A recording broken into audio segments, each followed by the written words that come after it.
You arrive at a dimly lit alley. Sirens are fading in the background, and there's a body slumped behind a dumpster. No one else is around, yet. The first few minutes are crucial. Most people think the investigation starts when the detective arrives, but the real work begins with the very first responder. That first glance, it could make or break the entire case. Welcome to Curell Case Files. Today, we're not just telling you about a crime, we're walking you through the professional process of analyzing a crime scene. So here's the question. If you stumbled onto a crime scene, what would you do first? Stick with us. We're breaking down the essentials, how to secure the perimeter, document everything, identify and collect evidence, and keep the chain of custody unbroken. Let's start with the foundation. Securing the scene. It's not just about yellow tape, it's about control. The first step is to establish a clear perimeter. Officers use tape, cones, even vehicles if they need to.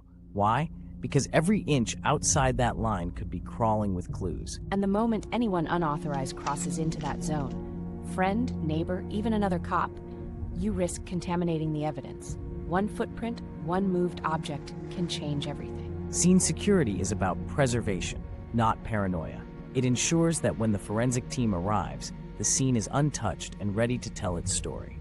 Once secured, the next step is photography. No evidence is collected until the entire scene is captured, wide angle to micro detail. First, you take wide shots to show overall layout. Think of it like a bird's eye view.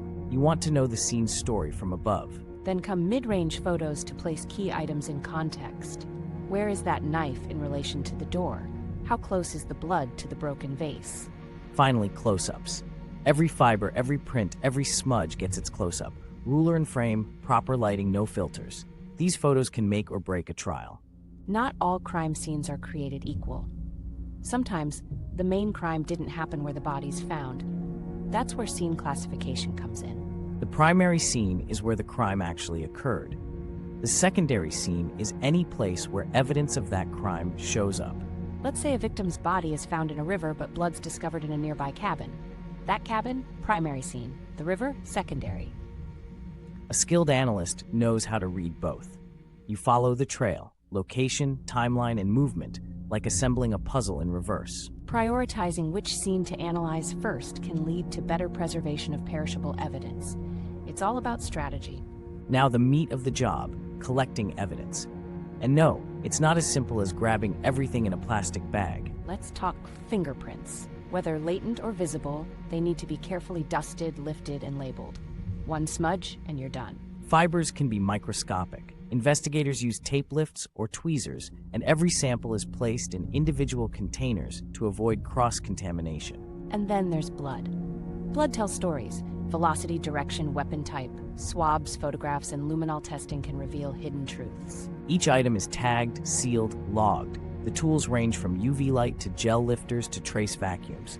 And every item, no matter how small, could shift the entire case. But even if you collect perfect evidence, it means nothing if you don't preserve the chain of custody. The chain of custody is the paper trail. It documents every hand that touches a piece of evidence, from scene to courtroom. Let's say a blood sample is found. The officer seals it in a container, signs the label, and logs the time. That sample is then handed off to a forensic tech, who does the same. If even one signature is missing, the defense can argue the evidence was tampered with. In some cases, it's been enough to get entire cases thrown out. Every transfer is logged, dated, and verified. That's why discipline and documentation are just as important as observation. A break in the chain isn't just a mistake, it's a liability. So let's rewind. What did we learn today? Secure the scene, document it thoroughly, understand your crime scene types, collect with care, preserve the chain. Crime scene analysis isn't glamorous, it's tedious. But that attention to detail, that's how justice is served. So now it's your turn. If you were first on the scene, what's the very first thing you'd check? Tell us in the comments, and don't forget to like, share, and subscribe if you want more episodes that dive deep into real crime-solving methods. This has been Case Files, how to analyze a crime scene like a pro. Stay sharp out there.